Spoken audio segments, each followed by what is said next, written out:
Good evening. It's such a great opportunity to be able to host you here tonight at the Commons for the event that we have this evening. My name is Emily Ryan, and I'm the Associate Director here at the Commons, and it's my pleasure to welcome you.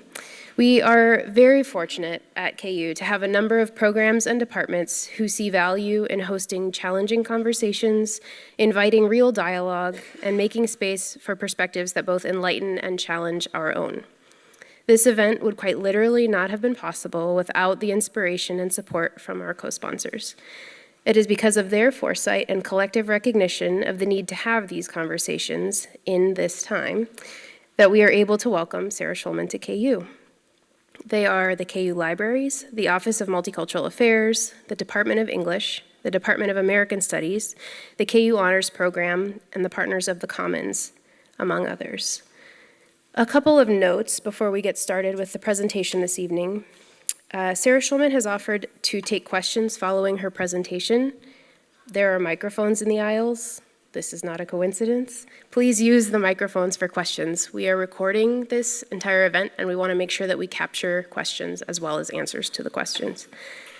Additionally, you may have noticed that the KU bookstore is here with a number of Sarah Schulman's books, and they're offering a 20% discount tonight. There will be a signing after the presentation as well. It is also my great pleasure tonight to introduce Katie Batza, KU Assistant Professor of Women, Gender, and Sexuality Studies, who will introduce Sarah Schulman. Through her research, Dr. Batza explores the intersection of sexuality, health, and politics in the late 20th century United States. The impact of her work is broadly felt. Through her research on LGBTQ rights, she has published on the history of the fertility industry and specifically medically assisted conception for lesbians. And recently, she has informed the work of the National Park Service, where she was instrumental in creating the Rainbow Heritage Network, an organization that helps in identifying, preserving, and interpreting historic sites that have particular relevance to LGBTQ communities. Currently, Katie is researching gay health activism in the period before AIDS for a book-length project entitled Before AIDS. She is also working on a project that explores the experiences of the early AIDS crisis in the Heartland. She holds a PhD in U.S. history, which she earned at the University of Illinois Chicago in 2011, with a graduate concentration in work, race, gender, and the urban world, and a graduate certificate in gender and women's studies. I'm so thrilled that she will introduce our guest tonight.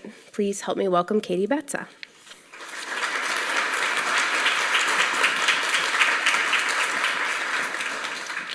Hello, everybody. Tonight, I have the honor and privilege of introducing Sarah Schulman. As I began to review all of the many contributions she has made over her career, I thought for a moment that perhaps it might be more succinct to offer a brief recounting of the things that Sarah Schulman has not done, or better stated, not done yet. However, her work as a novelist, playwright, screenwriter, nonfiction writer, AIDS historian, journalist, and citizen demands that I give those of you who are not yet fully aware of her importance and contribution at least a brief, though far from comprehensive, introduction. Sarah was born in New York City, graduated from Hunter College High School, earned her bachelor's from Empire State College, and is currently a distinguished professor of English at the College of Staten Island. She published her first novel, The Sophie Horowitz Story, in her mid-20s. Within 6 years, she had published another 3 novels, including the first novel about AIDS activism, elements of which later found, without acknowledgement, their way into the successful Broadway musical Rent. By her early 30s, she had earned rave reviews in the New York Times, had one of her books translated into 8 languages, and won her first American Library Association Stonewall Book Award. She then tried her hand at nonfiction with American History, Lesbian and Gay Life During the Reagan-Bush Years, which offered one of the first historical accountings of the AIDS epidemic in the United States, providing a canonical text to a generation of AIDS scholars, including my own. By the age of 40, she had written more than a half-dozen novels, 2 works of nonfiction, and many of which shed light on lesbian and gay lives and their political realities in innovative and unprecedented ways. While remaining an active fiction and nonfiction writer, Sarah then found ways to elevate her words from the page through playwriting and screenwriting. I think the most recent accounting of her work goes something like this. She's written 10 works of fiction, 5 works of nonfiction, published 2 plays, produced 3 plays, written or produced 3 films, and has 2 more forthcoming. Many of these individual works would be enough to hang a career on by themselves.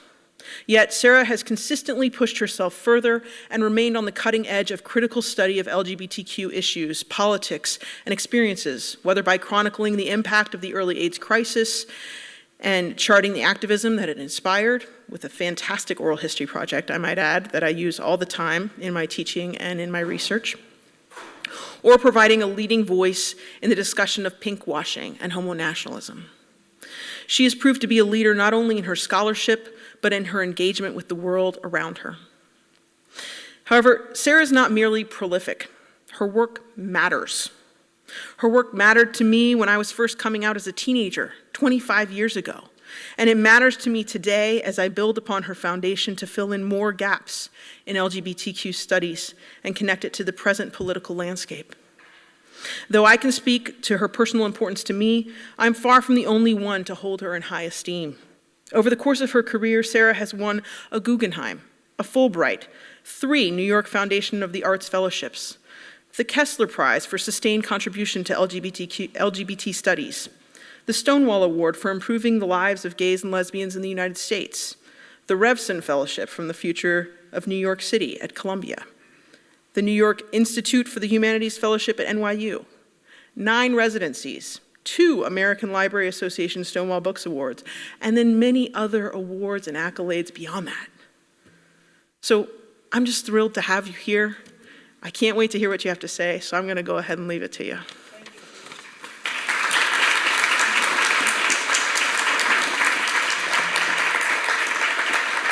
Thank you, everybody. Thank you, Emily. Thank you, Sean. Thank you, all you really cool people. And this is my first time in Kansas, and it's at the height of our national calamity.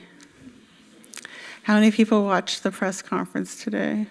Oh, it was hard. So when I wrote this book, it was before the election. I do believe that the election has proven me correct.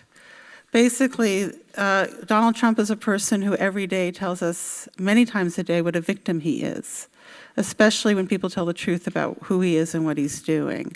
And that's one of the constructions that I'm looking at very closely in this book. Bullies, dominant cultural people, people with power who are constantly describing themselves as victims when the truth is told about the destruction and division caused by their actions. And then on the other hand, people who supported him, some of whom are actually quite oppressed people in this country, looking at white, poor, and working class people whose jobs have been globalized out of existence by the white 1%, but who, because of racism, are identified with that white 1%, and so project their pain and their anxieties onto the very people who had nothing to do with their pain, who are immigrants and people of color. And these are the constructions that I'm working with as well.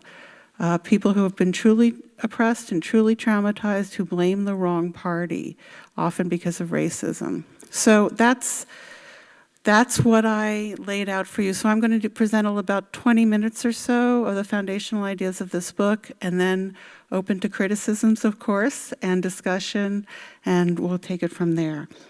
I do start with a little note.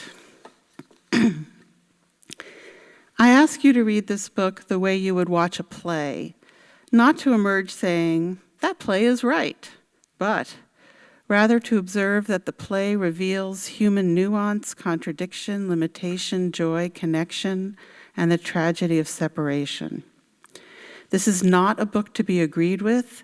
It is not an exhibition of evidence nor a display of proof. It is instead designed for engaged and dynamic, interactive collective thinking where some ideas will resonate, others will be rejected, and still others will provoke the readers to produce new knowledge themselves. Like authentic, conscious relationships, truly progressive communities, responsible citizenship, and real friendship, and like the peacemaking that all these require, it asks you to be interactive. So the book begins with a quote from James Baldwin, always a person to look back to when we need some enlightenment. And he says, "Not everything that is faced can be changed, but nothing can be changed until it is faced."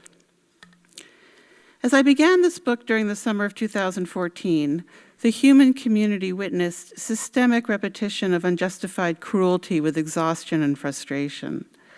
We watched white police officers in Ferguson, Missouri and Staten Island, New York, murder two unarmed black men, Michael Brown and Eric Garner. We watched a rich and powerful professional football player, Ray Rice, beat his wife, Janae, unconscious in an elevator. We watched the Israeli government mass murder over 2,000 Palestinian civilians in Gaza. It quickly became apparent that the methods we've developed collectively to date to understand these kinds of actions in order to avoid them are not adequate. Now, as a novelist, in order to create characters that have integrity, I apply the principle that people do things for reasons, even if they are not aware of those reasons, or even if they cannot accept that their actions are motivated instead of neutral and objective. Using this principle to examine those events, I have to ask myself what the white police officers, the wealthy football player, and the militarized nation state think is happening that produces and justifies their brutal actions. As video and witness accounts attest, neither Michael Brown nor Eric Garner did anything that justified the way they were treated by the police. Eric Garner sold loose cigarettes, and Michael Brown walked down the street. Both men tried to offer the police alternatives to cruelty. Eric Garner informed the police of the consequences of their actions on him when he told them 11 times while in an illegal chokehold, "I can't breathe." Michael Brown raised his hands in a sign of surrender and said, "Don't shoot." But something occurred within the minds, impulses, and group identities of the white police officers in that they construed the original non-event, compounded with these factual and peacemaking communications, as some kind of threat or attack. In other words, these policemen looked at nothing, the complete absence of threat, and there they saw threat gross enough to justify murder. Nothing happened, but these people with power saw abuse. We know from security camera footage taken in a casino lobby and elevator that Baltimore Ravens running back Ray Rice and his wife were having a quarrel. Now, as much as we don't like quarrels with our partners and wish they would not happen, disagreement with one's lover, it's a normative part of human experience. It is impossible to live without it ever taking place. Intimate disagreement is, as they say, life. Yet Ray Rice experienced normal, regular conflict that exists in every relationship, family, and household in the world as so overwhelmingly unbearable and threatening that he hit his wife, knocking her unconscious, and dragged her limp body by the ankles out of the elevator, leaving her lying inert in a hallway. He looked at normal, everyday conflict and responded with extreme cruelty. He looked at the regular, even banal expression of difference and saw threat. The Israeli government has kept the Palestinian Gaza Strip under siege since 2005. This has made daily life unbearable for its inhabitants. In the late spring of 2014, the government of Benjamin Netanyahu escalated pressure on the already suffering Palestinians, and some factions within Gaza responded with rockets that were of such poor quality they had only symbolic impact. The Israeli government reacted in turn to this response with over 50 days of aerial bombing and ground invasion, causing mass death and massive destruction of literal, cultural, and psychological infrastructure. The Gazans were reacting to a state of injustice that the Israelis had created. The Gazans were resisting. They were refusing to go along with unbearable and unjustifiable treatment. The Israelis experienced this resistance to ongoing unfair treatment as attack. Brown and Garner did absolutely nothing but be black. Janae Rice expressed normal conflict. Gazans resisted unbearable treatment. In all of these cases, the police, the husband, and the nation overstated harm. They took nothing, normal conflict and resistance, and misrepresented these reasonable stances of difference as abuse. From the most intimate relationship between two people to the power of the police to the crushing reality of occupation, these actors displayed distorted thinking in which justifiable behavior was understood as aggression. In this way, they overreacted at a level that produced tragedy, pain, and division. It is this moment of overreaction that I wish to examine. My thesis is that at many levels of human interaction, there is the opportunity to conflate discomfort with threat, to mistake internal anxiety for exterior danger, and in turn to escalate rather than resolve. I will show how this dynamic, whether between two individuals, between groups of people, between governments and civilians, or between nations, is a fundamental opportunity for either tragedy or peace. Conscious awareness of these political and emotional mechanisms gives us all a chance to face ourselves, to achieve recognition and understanding in order to avoid escalation towards unnecessary pain.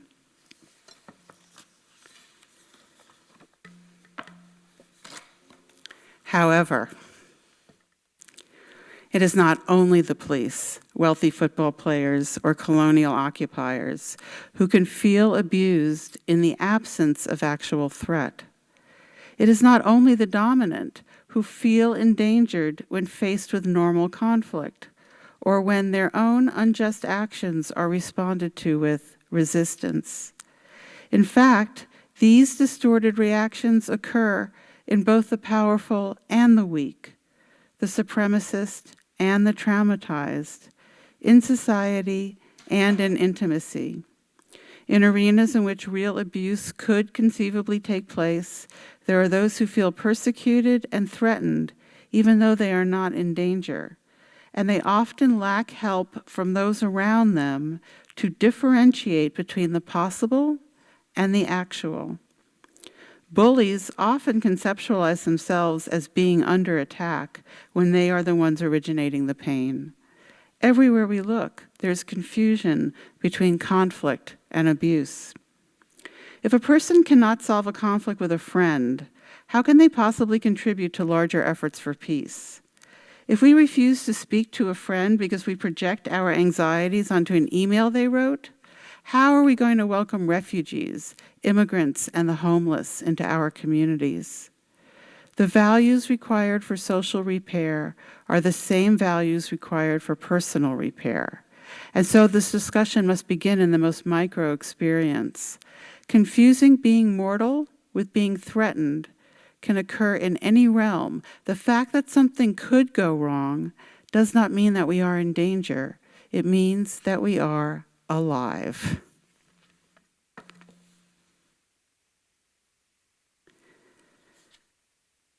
So, on a freezing, snowy day in 2014, I was invited to a workshop in New York run by a social worker named Catherine Hodes. A native New Yorker in her 50s, Hodes is an experienced professional with over 20 years of development and leadership in what was once known as the battered women's movement, but is now called intimate relationship abuse advocacy. Now, intimate abuse is a real crisis in New York. In 2014, the police received 284,000 intimate abuse calls, which is about 800 a day, and they made 46,000 intimate abuse arrests.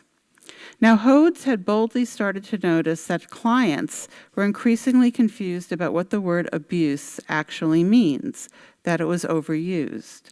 The paradox is, of course, that many women are unable to recognize that they are being abused, or they cannot get acknowledgement of this reality from others.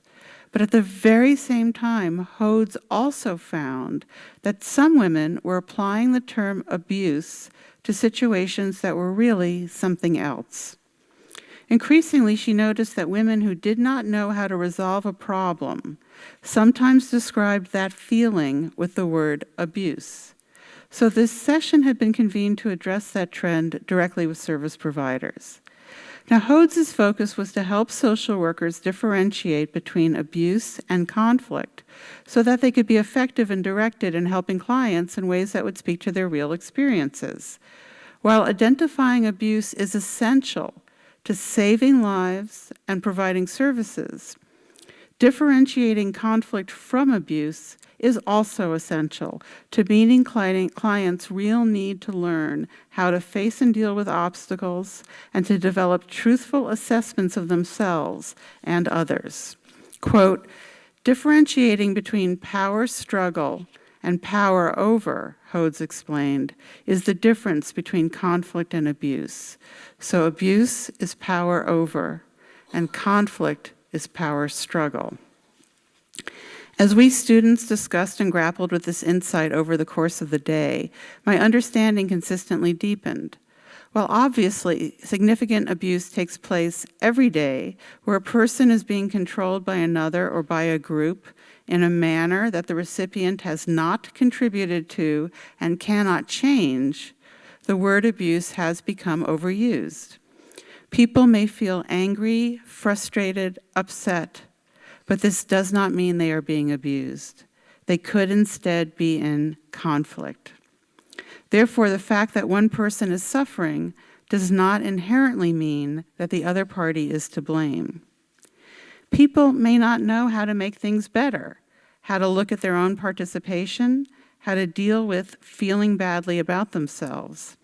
They may not know how to understand their own actions and are afraid of the implications of their actions on the meaning of their lives. And this may be devastating, tormenting, and painful. But this is not being abused. It does not get resolved by organizing the punishment of another person. People may be part of negative friendships, families, or communities who attack outsiders instead of being self-critical. They may be receiving encouragement to blame and scapegoat others. They may live within groups, relationships, or families that do not tolerate the admission of mistakes and that reinforce supremacy ideologies about each other in order to maintain illusions of righteousness. This pressure, resulting in the action of collectively deflecting blame, does not mean that the person being blamed is abusive. In fact, it says nothing at all about that person, except that they are being blamed.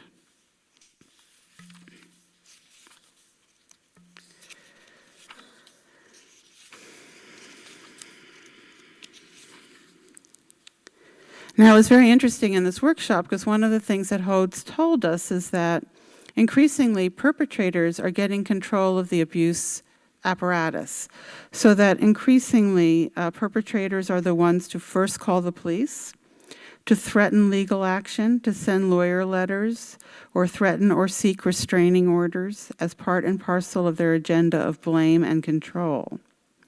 And she noted that the National Coalition of Anti-Violence Programs 2014 report on LGBTQI intimate partner abuse noted that in 2013, the police misarrested the survivor as the perpetrator of violence in over half of all queer domestic abuse arrests, misidentifying the perpetrator in same-sex relationships as the one who is butch, of color, not a mother, not a citizen, from another culture, or HIV positive.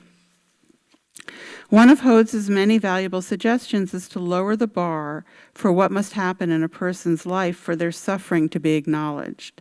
Quote, the current paradigm is encouraging all of us to think we are in abusive relationships, Hodes explained, and if you are not in an abusive relationship, you don't deserve help. Being abused is what makes you eligible, but everyone deserves help when they reach out for it. This is a strikingly humane idea, that the collapse of conflict and abuse is partly the result of a punitive standard in which people are made desperate yet ineligible for compassion.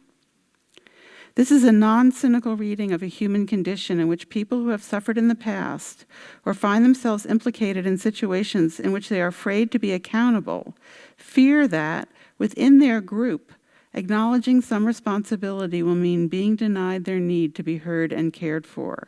So they fall back on the accusation of abuse to guarantee that they will not be questioned in a way that confirms these fears. Especially vulnerable to this are those of us who experienced profound disapproval and criticism early on as children, who are later locked into self-righteous families or supremacy communities with negative bonds. Ultimately, the blurring of conflict and abuse, Hode says, is epidemic and leads to everyone identifying as a victim, which is paralyzing the search for solutions.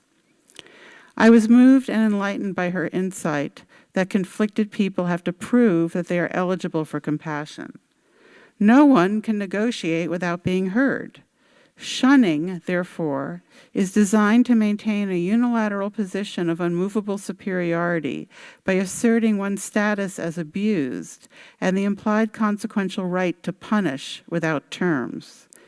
This concept of having to earn the right to have pain acknowledged is predicated on a need to enforce that one party is righteous and without mistake, while the other is the specter, the residual holder of all evil.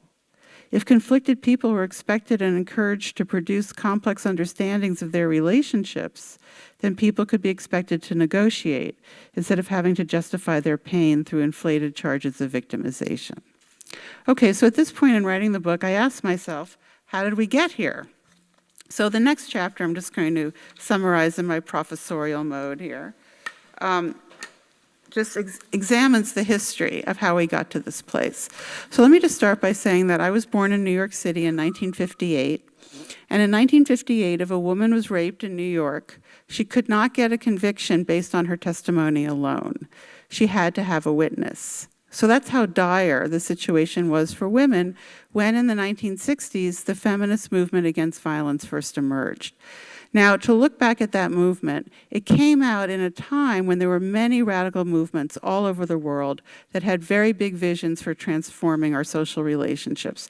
This is the time of the anti-colonial movements, women's liberation, gay liberation, Black power. There was a lot of big ideas about change. So when we examine the documents of the early feminist movement against violence, we see that they attributed male violence towards women and children to three things: patriarchy, poverty, and racism. So they saw it as structural. And interestingly, their focus was on empowering women, not on punishing men. That comes later.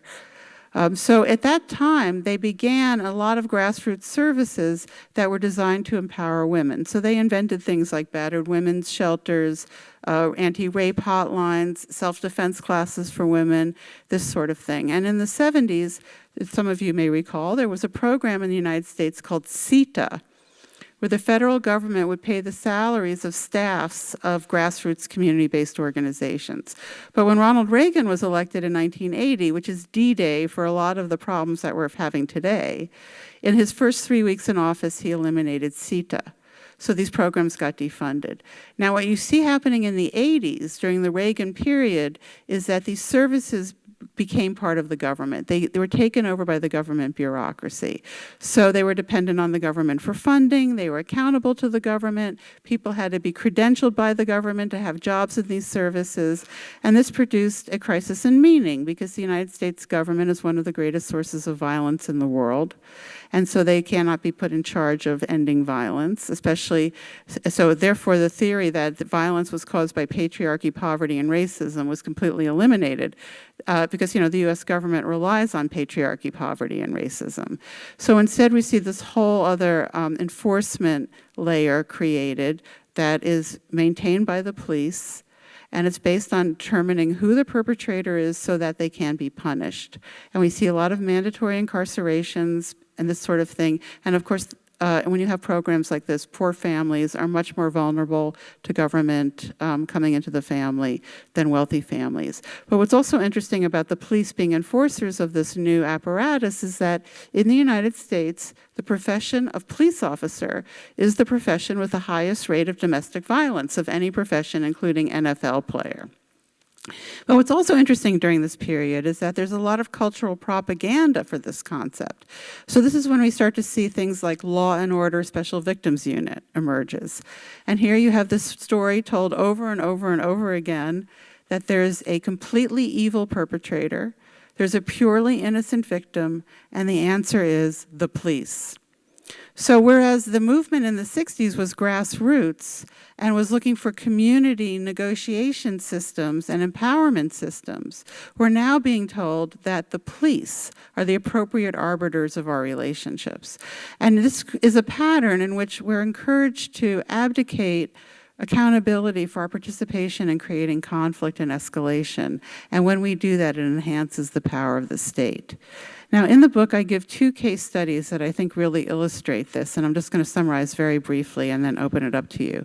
So one is the Israeli war on Gaza in 2014, and I think I have some really interesting insights and information that you probably haven't seen other places in that chapter, but for our purposes here, the Israeli government is a master of using abuse tropes. They're constantly describing themselves as abused, under attack, they're endangered, they're threatened. Actually, they are the perpetrators. And the people who they describe as dangerous, the Palestinians, are actually endangered. So this is a very classic case of that kind of use of that kind of language.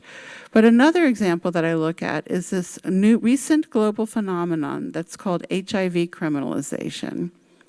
And we see it, there's a very famous case in Missouri, Michael Johnson, that you may be aware of.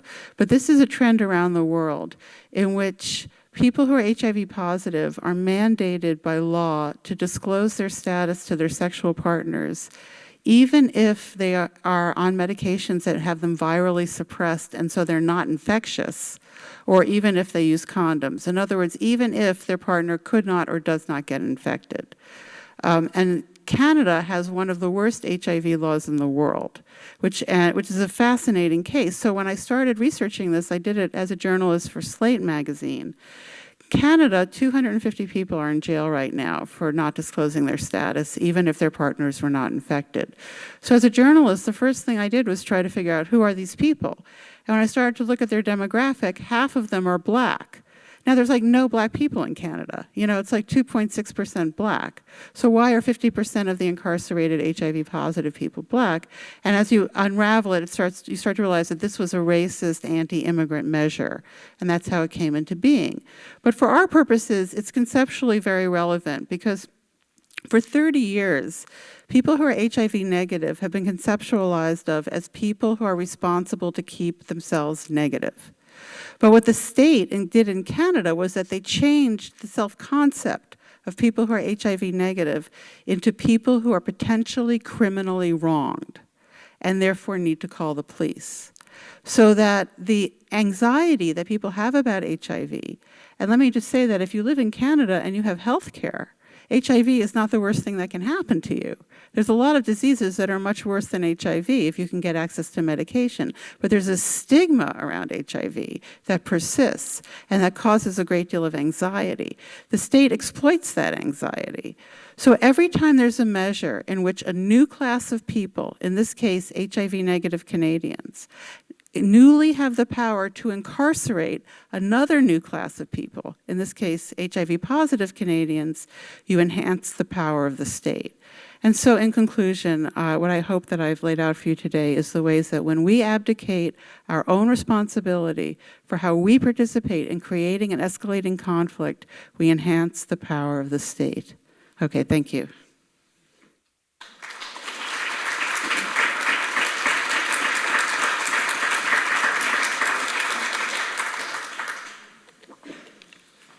All criticisms welcome.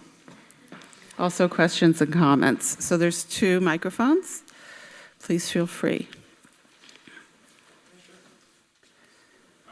Hi. Fan of yours for a long time. I found one of your books in Housing Works way back when, and ended up at City College, so love CUNY. But it sounds kind of a lot like projection, right? In terms of, the psychological idea. And I'm just wondering, but it's not exact. So, I don't know. I mean, how do you get someone to look in the mirror, I guess? and sort of Well, evaluate themselves? I think that the answer is in the group. You know, right now we have this false concept of loyalty, that if we help other people in our group, whether it's our family, our clique, our racial group, our religious group, our national group, if we help the other people hurt an outside party, then we're a loyal good friend or we're a loyal good citizen. But actually, I think that real friendship and real love is about helping somebody face their own participation in the problem without them feeling that if they reveal that information, they're going to be humiliated or excluded or shamed or punished or shunned. In other words, if our compassion for them and our love for them is maintained and in fact enhanced by them acknowledging their participation, and then that we help them negotiate. You know, I'm amazed at how many times in a week I'm asked to hurt somebody. People are always like, why did you talk to her? Why are you working with them? Why did you go to that party? Why did you invite them? We're always being told that somehow we're a good friend or we're a good family member if we participate in shunning another person or punishing another person. I don't know, I'm 58 years old and I've just never seen that punishment works. I just don't see any successful examples of punishment. And so if the group was focused on negotiation and expecting negotiation, you know, then I think we could have a paradigm shift. Thank you. Okay.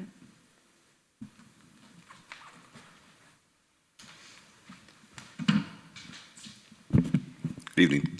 Here in Lawrence, Kansas, the police have been getting training in how to deal with people with mental problems, but with abuse and conflict, it sounds as if what you want to do is, for instance, all the policemen in New York City who arrest people for abuse, can they be trained in the difference between abuse and conflict so they can intervene? Well, I mean, you're asking, there's a lot in your question, and thank you for the question. So the first thing is I think that we're encouraged to call the police too soon. You know, right now there's this concept that we should abdicate self-criticism and instead call the police. And we're always hearing this story about, you know, the guy had a fight with his son and he called the police and the police came and they killed the son. I mean, the police do not solve problems. There may be places, and there may be, of course, individual police officers who are very good at solving problems, but on the whole, the police really don't know how to solve problems. And if we could get to the group and the community as an effort to be where we can solve problems, we don't need to call the police to prove that we are right. Because when you call the police, it means that you're assuming the mantle of the victim. Now, if somebody was stabbing me, I might call the police. But if someone stole my cell phone, I'm not going to call the police, because then it's just about punishing somebody. And what's the point? What's the point of punishing someone who can't afford a phone that I can afford?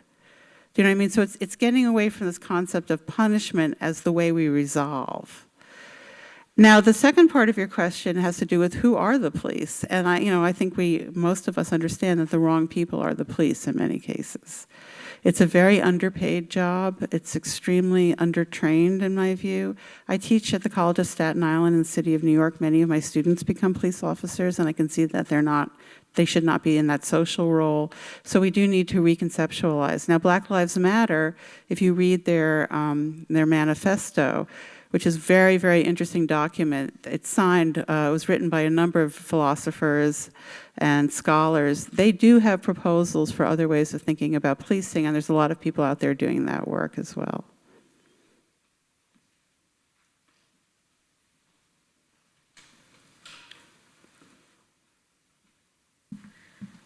Hi, I'm curious to know that if your proposal that we use negotiation as a form of resolution, do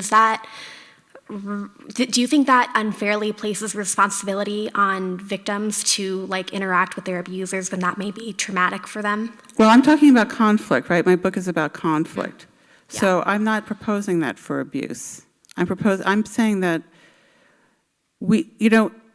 one of the things that Catherine Hode suggested is to look at what she does with her clients when they come in. And she wants to do an assessment to try to understand if it's abuse or conflict. So she asks them to tell her the order of events. And when you start to look at the order of events, it quickly becomes apparent if it's abuse or conflict. And I now use this for myself, right? So I'm angry at someone and I go, okay, what are the order of events? Well, she did this and she did that and she did that. And when I get to the place where I did something wrong, I smush it. You know what I mean? I glide over it. But that is where we really see how we're helping things escalate. And that's where negotiation and other people helping us negotiate is so crucial. But there's a lot out there about abuse, but this book is about conflict, and that's what I'm really trying to understand. I do cite there were 515 studies done in Bosnia. Now, this is a site of genocide. This is not like a mean email. Okay, this is, murder, where they showed that the more contact that people had with the hated other group, the less hostility they felt towards them. In fact, if people just fantasized speaking to someone from the hated group, they had less hostility toward them. So that, in fact, when you're in conflict with somebody, you should have more contact with them, not less. We have this saying that time heals all wounds. Well, I think that that's completely false. I mean, I've now lived long enough to know that time embeds wounds. And you end up with hostilities, you don't even remember why they happened. And if you actually interacted with that person, a lot of things could melt away. It doesn't mean it's all going to be fixed, and it doesn't mean that it will always work. But I also cite, I have a lot of data here and a lot of examples, but I cite some studies. Now, psychological studies are sort of like poetry, right? They're not really true, but they can be inspiring. But there's a series of studies that looking at the difference between guilt and shame in the role of conflict that I think are really interesting studies. Because they found that people who come to conflict from a place of guilt very much are willing to apologize and want to negotiate and have reconciliation.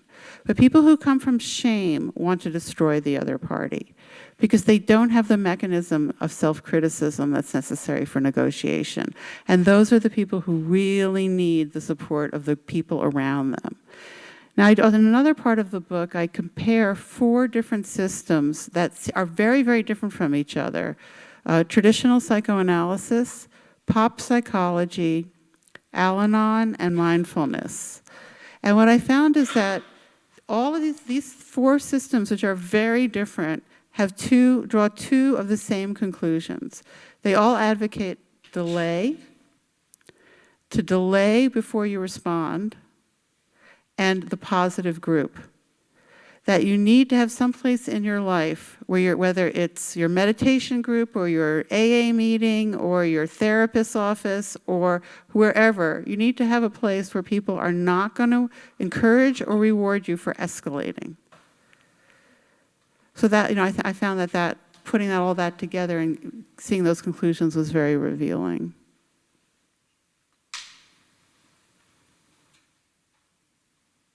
But I want to say that this is not advice, this book. This is not like self-help for leftists, okay? This is an analysis.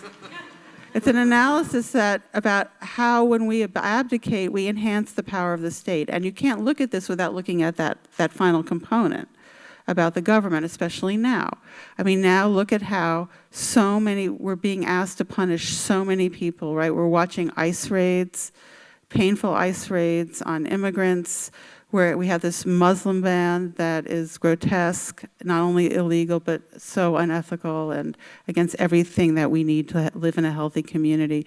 And we're being told over and over again to abdicate any responsibility of resistance and allow people to be victimized and sacrificed rather than face our national problems in an honest, self-critical way.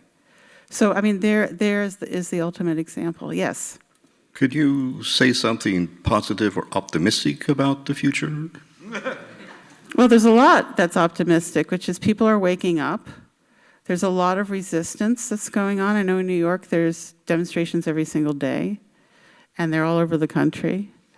And I'm a historian of AIDS activism. I run the ACT UP Oral History Project, and AIDS activism is the last social movement in America that was successful. So it's worth looking at what their tactics were to see what we can learn from them. And one of the things about ACT UP is that they did not operate on consensus. So in other words, they did not have to have group agreement.